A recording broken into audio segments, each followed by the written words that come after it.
We can be prudent, but we cannot predict. You're listening to Good is in the Details. I'm Gwendolyn Dolske. And I'm Rudy Salo. And this is the podcast where we learn what we didn't know in the spirit of Socrates, all with the aim of a happy life, a good life. And today we have returning guest, author of The Gravity of Joy, one of my favorite books. And she's got a new podcast coming out in the fall called More Human. And she has another book coming out that we're going to be discussing today called What to Do When You Don't Know What to Do, Dr. Angela Gorrell. Reverend Angela Gorrell. Two titles there. Rudy, I have to tell you, her book, The Gravity of Joy, I don't know if I told Angela this, so Angela's going to hear it while we're doing this. But I assigned that book to my existentialism class. And for the first time ever in my years of teaching, did students read the whole book ahead of time. Like that never happens. I had scheduled 2 days to go over the book. Day one, I had about half of the class that had already finished it. That's how powerful Angela is. And today we have her on to talk about this new book, which is really about difficult decisions. What makes a decision difficult and how is it that we go through that? Yeah, how do I say this? I feel like it felt really good to read the chapters that Angela shared with us. I literally felt like she was talking directly to me. And that made me feel okay. Like interestingly enough, just knowing that there is somebody out there writing this book means that she went through this and that she's done enough of, obviously she interviewed a whole bunch of people and a lot of people are going through these same questions, these same difficult decisions in their life, these same crossroads. And it's like, I don't want to say misery loves company because it's not miserable. It's just it's called being a human. It's called living a fulfilling, full life and being lucky enough to be alive and to be at this point in your life when you're like, okay, what am I going to do with the rest of my life? Just the fact that I felt like she was talking to me directly made me feel a lot better about myself and about the difficult decisions that I'm facing. And I cannot wait for this book to come out. I really feel that it's going to help me because I often feel that I don't know what to do when I don't know what to do. I feel like that's a daily issue with me sometimes. You know, I wonder if it's because we're older, that as you get older, the decisions feel more difficult because we know that there's more at stake as opposed to when you're young. And so that's one of the things. Yeah, we bring that up, right? We talk about not necessarily, this is not a Gen X versus other generation thing, but, typically a good portion of Gen X, we have our families now, we have our homes, we have where we live, we have other people relying upon us. And these decisions that we cannot make, one of the reasons why is because there's so much gravity in that decision. There's so much change. We're not just messing with our lives, we're messing with other people's lives.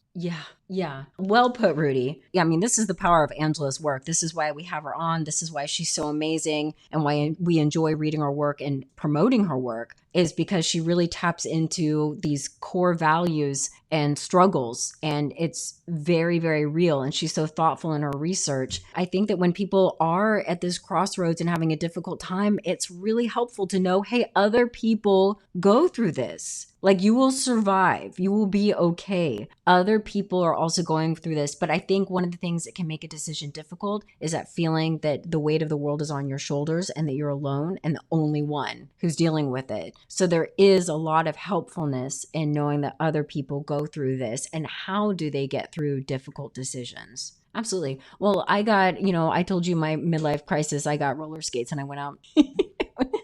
I went out roller skating. If anybody needs to do something to get away from the hard part of life and the difficult decisions, get yourself some roller skates. It's a good one. Roller skates are good. I remember enjoying roller skating in my backyard. I definitely enjoyed roller skating even more so than rollerblading. But look, this didn't come up during the episode, but we've talked about this in past episodes, I think, about how this podcast was also kind of the fruit of midlife crises, wanting to do something creative rather than go out and buy a Porsche and do something stupid with our lives. We Gen Xers like to do creative, fun things, I think, in our midlife crises, which clearly I am suffering through right now.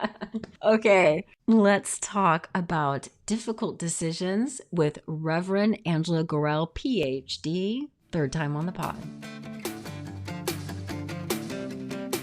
Angela, you've got a whole new book on decisions. What made you want to zero in on this topic of difficult decisions? Yeah, good to be with you all both. I love you all. I'm so grateful to talk with you again, Gwen and Rudy. I love your show. I love the questions that you ask, the conversations that you have. And so I'm really excited to be talking to you today about decision making from our three perspectives. And we hope listeners, if you're in the midst of a difficult life decision, that this is helpful to you. I think I realized one day life is a series of difficult decisions.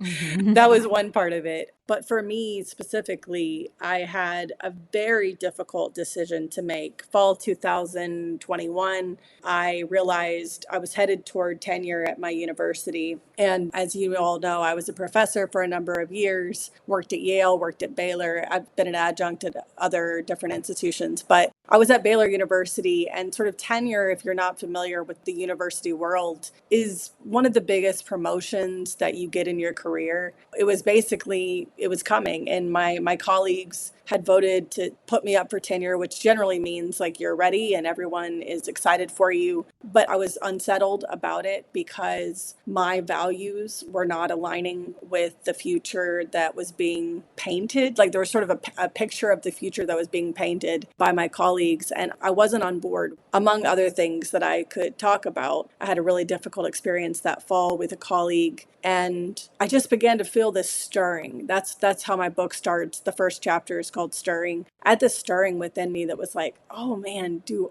I need to stay or do I need to go? And I Stirring, I spent like 8 months. Yeah, right. We all, and a lot of us have this question that we ask ourselves at some point in our life. And so I spent 8 months trying to make that decision. And I kept looking for a resource that I felt like integrated everything that I wanted it to integrate. As I was trying to make this decision for myself, I began to note stories, think about things, and before you know it, a book is developing. I think that maybe this like anxiety with decision makings, I'm wondering if it's a little bit new to our generation. And really, I'd love to know what you think about this too, if we're not doing another generational issue. And that I think for like the silent generation or maybe even the boomers, that your life course was kind of set out. That Yeah. almost your own personal happiness was not really required for you to live well in a way. You get the degree, you get the job, you get the gold watch, you have the family.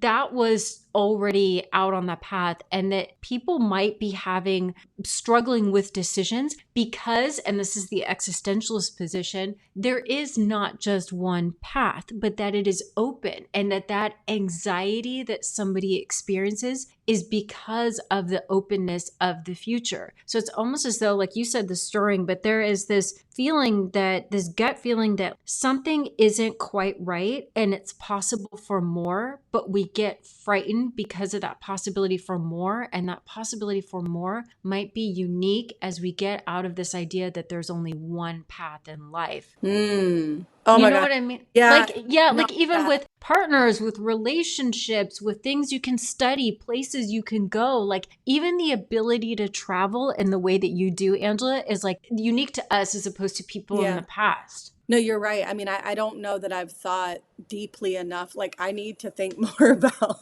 what you're saying because now I'm like, oh man, the book's coming out this fall, and I don't know that I addressed this, but um, Oh no, Angela. yeah, no, but that's Philosophers really, will ruin you. You just ask Rudy. yeah, no, oh my gosh, because I don't know that I had thought about how much freedom I mean, I have thought to a degree about the fact that I was able to leave this job only because one, I did a second job that was almost a full-time job as a writer and a speaker. And so I was able to leave because I had options. That's the number one thing that I'm trying to say is, and I know that like women and people of different situations throughout history, that's not been a possible. I mean, you couldn't even dream beyond your circumstances because just wasn't, you weren't afforded that option. You know what I mean? That's one dimension of what I was going through. I have thought a lot about Barry Schwartz's book, The Paradox of Choice, that we live in a day and time when we just have so many options that also makes it difficult sometimes to stick with one thing. And so there were some things that like there was a moment where sometimes I was wondering, oh wow, is it that I'm just discontent and I should be more content with the situation, or is it that there really are these things pressing in that are saying, no, this isn't right? Rudy, what are you thinking right now?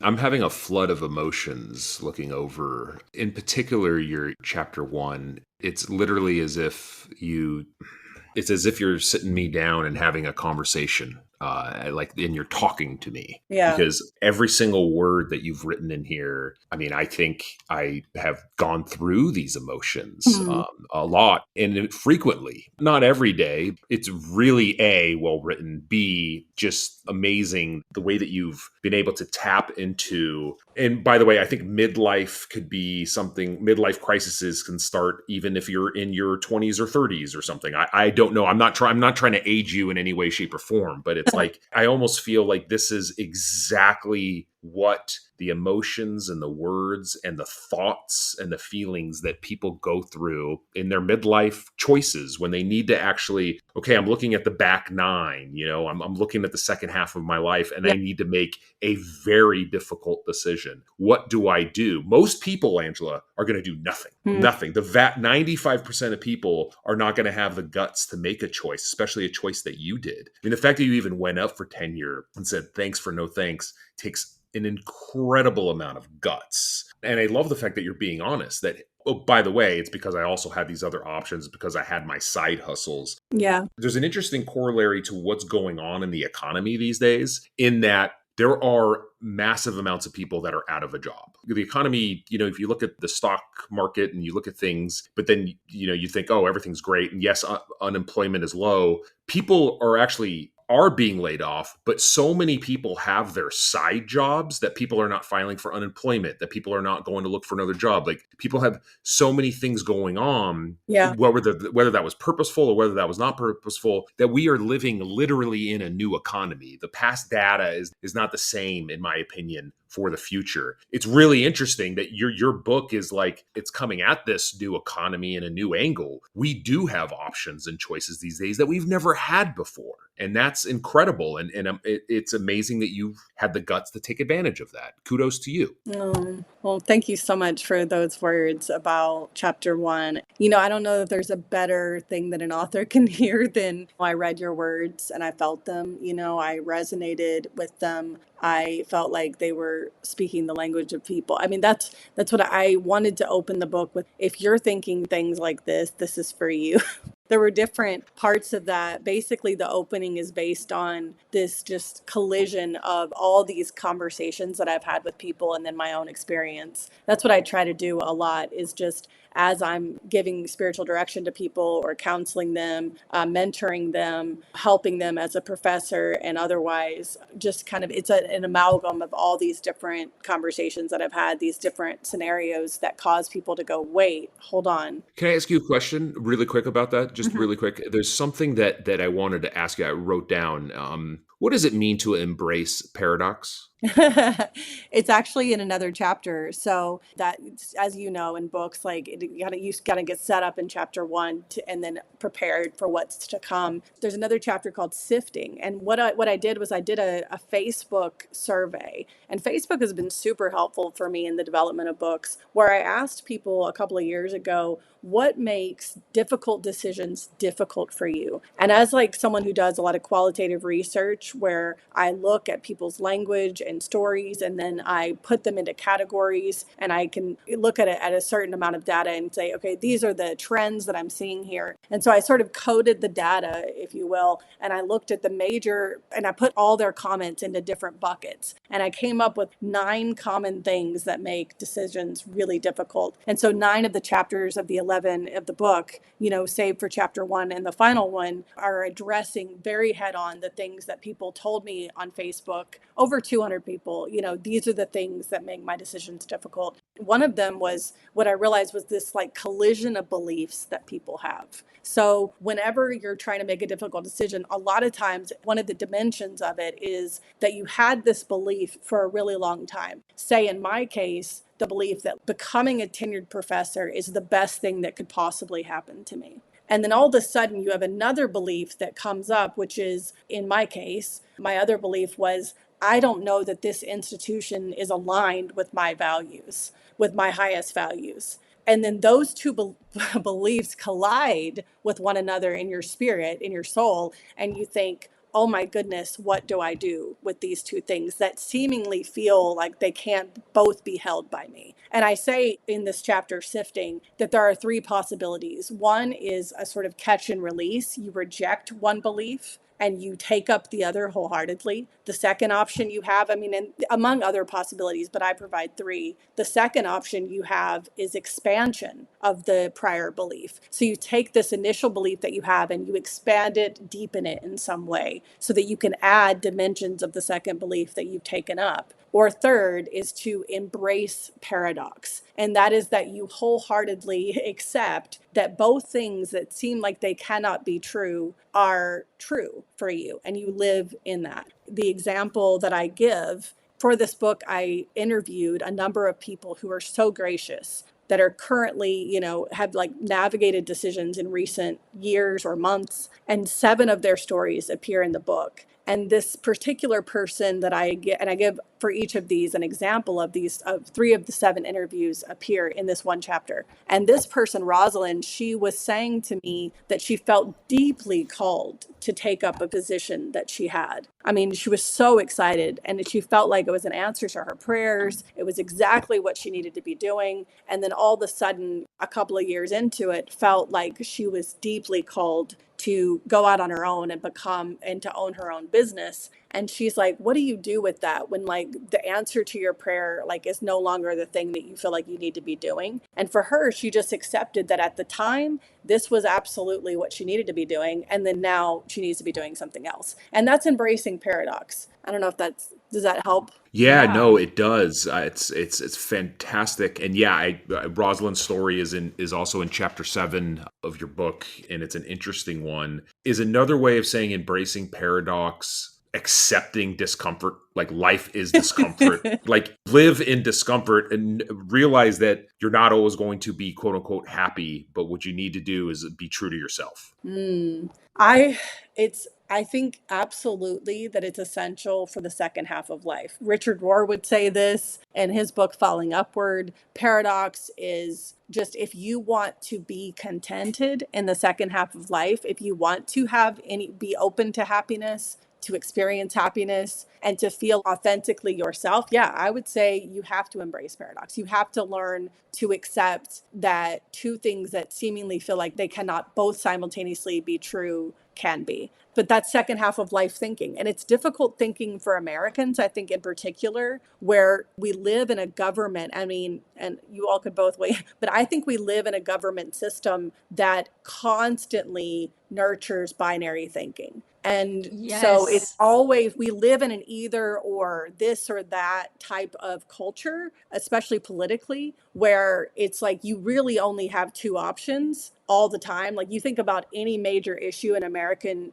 culture or in our democracy, and it's like Republican or Democrat, pro-life, pro-choice, etc. And so when you try to embrace paradox in an American culture, it's very difficult for people. We're really resisting the way that we've been raised. You've done so much work. We've had you on to talk about Always On and about social media. And in light of this current work, it's made me think about my own decisions. And I can think of 3 specific decisions that at the time felt like they were good decisions, and then it shifted. Yeah. And I needed to leave. And again, thinking about your book, I've been thinking about if I could go back in time and let myself know that it all works out. That making decisions that don't quite fit, but seem that they're right in that time, and then stepping away from them can be difficult, but it all worked out. And the reason why it's making me think about Always On is because I had to think about exiting decisions that I had made that weren't working for me. And one of the things that kept me in decisions that weren't weren't working for me. One of the things that made it difficult for me to exit wasn't that I knew it was right. It was the shame of other people knowing that I Yeah. had made a bad decision. And one of the reasons why I like your work is because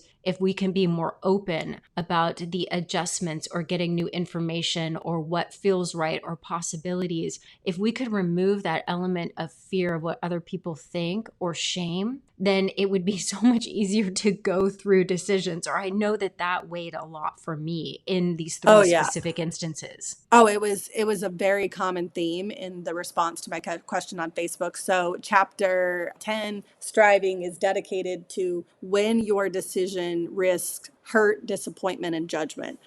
Like what to do. Because my book is Braving Difficult Decisions, What to Do When You Don't Know What to Do. And every chapter is like what to do when. And so striving, what to do when your decision risks hurt, disappointment, judgment, or relationships, And I think this is the thing that holds us back. Like even when we've taken a whole journey that my book invites people on, you could go on this whole journey and think, I know what to do. And then you get to the moment where you have to do it and you think, oh, but shit, people are really going to judge me for this. I'm really going to disappoint this particular person. Oh my goodness, this means walking away from this family relationship. This means walking away from this partner. This means losing this business partner. This means any number of things like that. And we're like, oh my gosh, like to do the thing that I think means in order to be true to myself, to be happier, to have less stress, to not succumb to burnout, in order to whatever it is, to live by my values, I have to experience pain. And the one thing that I noticed, part of my research for this book was reading biographies and autobiographies of people throughout history who had made difficult decisions. And almost every single person whose book I read had experienced tremendous disappointment, hurt, relationship loss because of their big decisions that they made. Like we look back at people throughout history that have made bold choices that we respect and we think, oh man, how did they do that? And I look back at now, having read all these different stories and thinking, oh, they did it because they embraced profound loss. One of the most interesting stories about this is Dorothy Day. I mean, she was the co-founder of like the Catholic social workers movement. In her work, I mean, just helped tons of people who experience poverty, have experienced poverty in their lives. I mean, she's just this notable figure in helping people who are poor, loving people in that place. Anyways, for her to become a Catholic meant leaving her common law marriage. Her husband was super anti-religious. And the moment she decided to become a religious person, to become a Catholic, he was just like, no, he didn't want this for her. And she knew that she had to choose between this person that she loved and the deep calling on her life. And she chose the calling on her life. But then the autobiography she writes is called The Long Loneliness. And she literally has this part of the book where she says, do not think that for at least the first year after I made this decision that I had any joy. I had no joy, right? Wow. Yeah. So what about both of you? Like when you think about two things, like one, the difficult decisions that you've made, what makes them difficult and how did you navigate that other than what you just said, Gwen, if you can think of other stuff. And two, like from your field's perspective, as a lawyer, as a philosopher, what goes into decision making for you? I mean, I don't know, Gwen, if you want to go first. I mean, I recently had to make a pretty difficult decision that came with a lot of, I guess you could call it potential judgment or shame, or how could he have done that? What was he thinking? At the end of the day, what I had to do was be true to myself. And I will say that I was being true to kind of a newer self.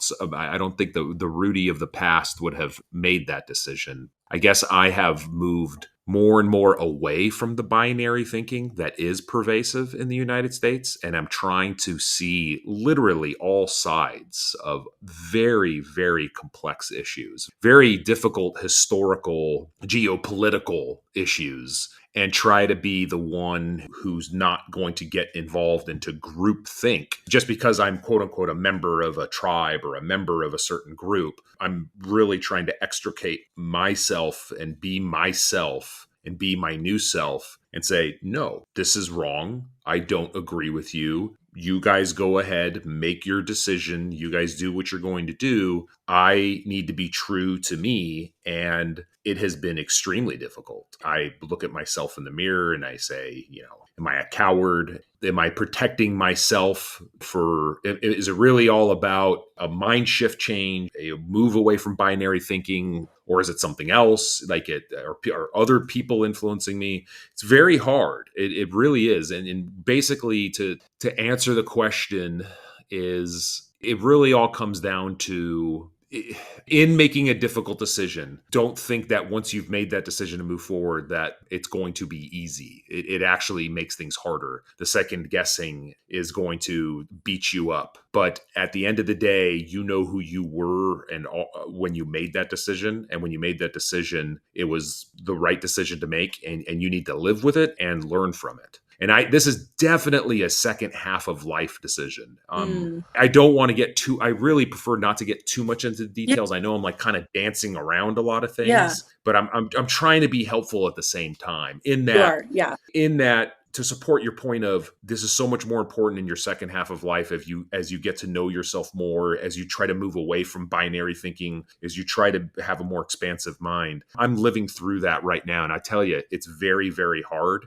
but I think I did the right thing. Rudy, I think that the biggest lesson that I have learned in the last few years is that good decisions do not necessarily feel good, and most of the time they don't.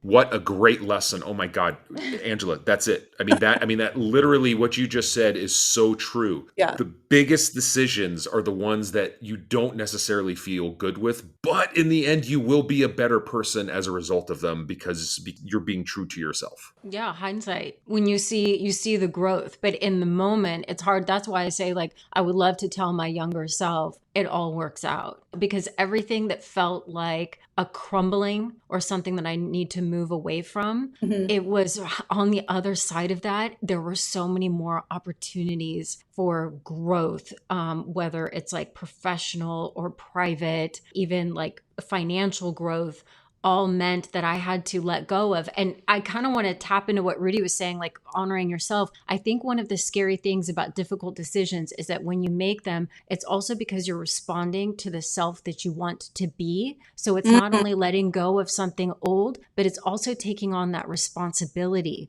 of crafting the self that you want to be in this new situation that you're setting up. Because you have to change as well. And that's what can be nerve-wracking, is stepping into a new definition of yourself. And I'll just draw from The Existentialist. When I was in graduate school and I was reading a lot of Camus, and there is this line in The Myth of Sisyphus where he says, the absurd can strike anyone even at a street corner. And I know that sounds so bizarre, but for some reason, it really spoke to me. And so from Camus' work, he thinks that there is no such thing as an order of the world and the universe. He steps away from these ideas of absolutes. He says instead there is this inherent contradiction in life, and you need to breathe with it. So we can't walk around saying this is the way it's supposed to be, or this is the way I should be. It is the way that it is. And when he says it could strike you on a street corner, I can remember this feeling of oh, I can do whatever I want. That's a big responsibility. It's a lot of freedom, but it's a lot of anxiety as well, of just realizing that you are more in charge and responsible than we'd like to believe. We'd like to blame everything else for our situation. But when you really accept responsibility for what your potential is, how much you can give, how much you can grow, how much effort you can put in, then we realize that there's a bit of anxiety, but freedom with that and governing the way in which we interact. So I never want to be around somebody who has zero anxiety, because that means they have zero responsibility. So having a bit of that recognition of where things can potentially go and what you can give is actually a very good sign. Yeah, Gwen, listen, you will never feel that you will have a dearth of being around people with anxiety, because you spend enough amount of time with me. I will overflow your life filled with anxiety. I got enough to go around for anybody in the world. No, I love it. But I mean, this is not something that's on a huge grand scale, but it is a small example. But when I first got into podcasting, it was with somebody else. And I realized going through that I was yielding a lot to this other person and, content, how it came out and what was going on. And there was so much more that I wanted to do. And so when I had to say, wait, I want to try something else, and then I pitched Rudy on this idea, it was very scary to step away from what had been comfortable because somebody else was kind of in charge of like the recording and posting it. And I had to realize, like, if I wanted this to go in a direction that was really fruitful and exciting and somebody who was really great at collaboration, that means I have to learn all these other things about the business and say no to what wasn't working. So that's not a huge example, but it was something where it all worked out for the better. Like, I was right. The original situation I was in wasn't working for me on a intellectual level, on a creative level. Yeah. And so I had to part ways, but that also meant I had to figure out how to do a lot of this stuff on my own. And I'm so grateful. And it's something I want to pass on to my students as well, that I never want for them to have that, that sense of shame or living up to other people's expectations that would hold them back from doing what they want to do. So that's something I really want to come out in this conversation, is that is real. And even when you get older, it's still there. That Yeah. fear what other people think, Mhm. it doesn't go away. But after you make a lot of series of decisions in your life, you do get better at paying attention to your gut, and you get a bit better at stepping away from what doesn't work for you Mhm. and Mhm. finding your people and finding where you're valued. You get better at that, but it does mean stepping away from the safety of somebody else being in charge or the safety of blaming other people for your situation. That's Yes. the other thing. Right. I heard a speaker at a dinner I went to a couple years ago say, and it's always stayed with me, you are the leader of your life and liberation. And it's like, even when we are in systems that press us down and that take away our power, and so many of us are, if not all of us to some degree, right? We still at the same time do have some things that we're in charge of, in our own life, in our day-to-day life. Two things that have stuck with me in the research of this book is that we can be prudent, but we cannot predict. And I think, a lot of times when we're trying to make difficult decisions, we're trying to predict what's going to happen. Like, if I go down this path, A, B, and C will happen. Can I live with that? If I go down this path, A, B, and C will happen. Can I live with that? And it's like, we can be prudent. We can be careful. We can consider things that might occur, but we cannot predict how it's all going to go. And that's important, I think, to keep at the forefront of our mind. And then the other thing that really was helpful to me was to realize that, and it's a lot of what you're saying, Gwen, but as a theologian, the way that I think of it is nothing is wasted. Mm-hmm. Nothing is wasted. Like, somehow this thing and that thing and this thing and that thing, like, it all comes together for like the ultimate good, I think. And so it's like, I don't love that every day, but when I think of my own life and I think of like how even the really, really difficult things have somehow contributed to something else in my life, my character development, etc. It's like, okay, nothing is wasted. So no matter which way I turn, it can be, I think, put together like towards some ultimate good eventually. And then I don't know what you all think about that, but this idea that nothing is wasted for me helps I me to love sleep it. it. No, I love it. I think a couple years ago, I made a very big decision. I had these very big plans, and on every single level, it fell apart, and I cried and I was scared. This was just a couple years ago, Yeah. wondering, what have I done? All this stuff. I was really nervous. But the big but in that is that when things were not working out, it really made me think and reflect, and it actually brought out of the tears a lot of clarity that I'm really grateful for. So 2 years out of that, I am in a much better position, even though when it felt like everything was crumbling. So when you say nothing's wasted, even the decisions that don't Right. really work out, they can bring so much information into what you do want. So I don't Yeah. think we should be afraid of even the decisions that don't pan out the way we want. Yeah, I totally agree with that. I mean, I have found so much clarity on the other side of difficult decisions. Even if I'm like, oh, I would go back and do that little part differently again.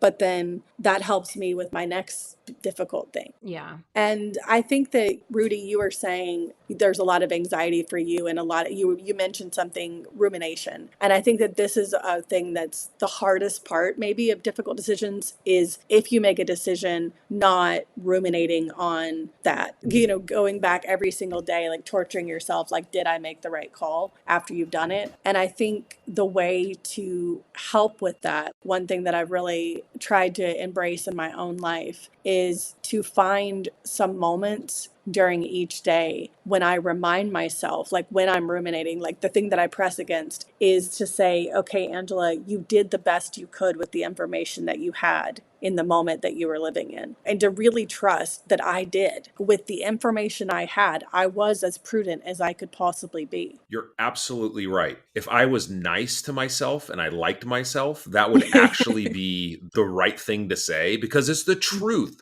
Whenever you make a decision, and I'll even say this, I made the decision based upon all of the information, and I'll even take this into account, which I think is terrible, and how I felt, right? We are these humans, and we're supposed to make decisions devoid of emotions. We're supposed to make decisions devoid of, we're supposed to, okay, wait 10 seconds or wait overnight before you make a decision. Like, sometimes you can't. Sometimes you feel something, and when you're feeling that feeling and you're feeling that, and you have that information, that might just be the best that you can do at that time, and just recognize that. That's what I try to do when I'm being nice to myself. Most of the time I just berate myself and put myself down. But if I'm being nice, that's exactly what I do, Angela. So I'm glad you brought that up, because that's what listeners should do. Yeah, well, and another chapter of my book is called Sensing, and it's literally addressing this, because another thing that people said a lot in their reply to me in my research was a version of, I don't want to make an emotional decision. But when you study emotions, and, as you all both know, like my second book, The Gravity of Joy, so the emotion of joy. And so I think a lot about emotions. And as I studied emotions for this book, I realized that moral judgment, emotions are essential for moral judgment. A lot of people don't realize that, but emotions, and like, it's not like, do I make a rational decision or an emotional decision? Again, we embrace paradox. Yes, the answer is yes. You cannot make a rational moral decision without having some sort of emotion attached to it. It's impossible as a human being. So, for example, most of us learned not to do things growing up because we want to avoid shame and guilt. So, like, I don't slap my sister in the face because I don't want to disappoint my parents. I don't want to be shamed by them for being a bad person in front of everybody, for hitting my sister, etc. Right? So we actually avoid things or take up things for the sake of feeling a certain way.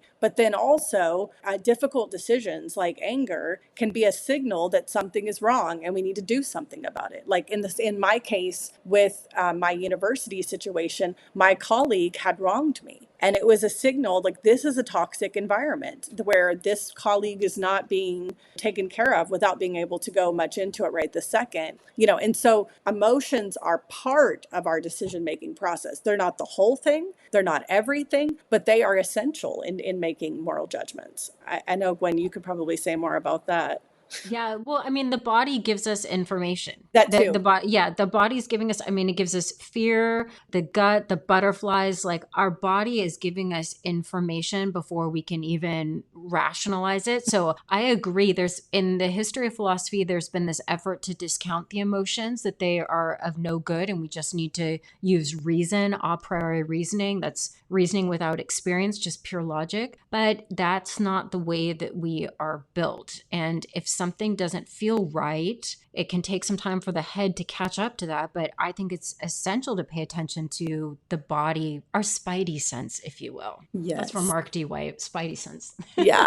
And people like from indigenous communities like Joy Harjo, I talk about her story in my book. Her autobiography is called Crazy Brave, and it's beautiful. And she says, she's a poet. She talks about it as her inner knowing. Which she also would tie, she would tie together, integrate like emotion, body, and then her ancestors and the communities that she's been born from and the way that they help her to make decisions, which is so beautiful to me. I love it. Well, Angela, this was a good decision.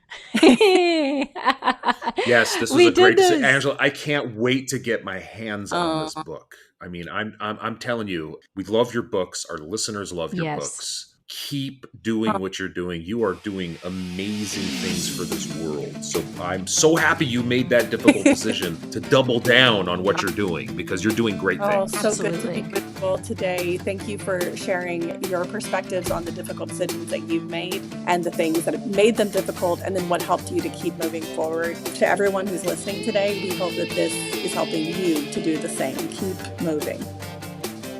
Good is in the Details is produced by Dr. Gwendolyn Dolske and Rudy Salo. Remember, you can check out our Patreon, patreon.com/Good is in the Details, to get extra content and support the pod. Get a shout out from us. We're also taking sponsors, so send us an email, goodisinthedetailspod@gmail.com. We're taking sponsors for June and July. And we'd also like to thank our sponsor for this episode, avonmoreinc.com. It's that bridge business you've been hearing me talk about, a small business that started in the 90s and ended up to being a global sensation amongst the bridge community. If you have friends who play bridge, your family, or if you play bridge, you gotta check out avonmoreinc.com. They have everything for your next bridge party. Smart playing cards, which are also great for kids, coasters, tallies. You're gonna love it. avonmoreinc.com, and let them know that Good is in the Details sent you. You can check us out on Instagram, Good is in the Details Pod, and on Facebook. Okay, until next time, bye.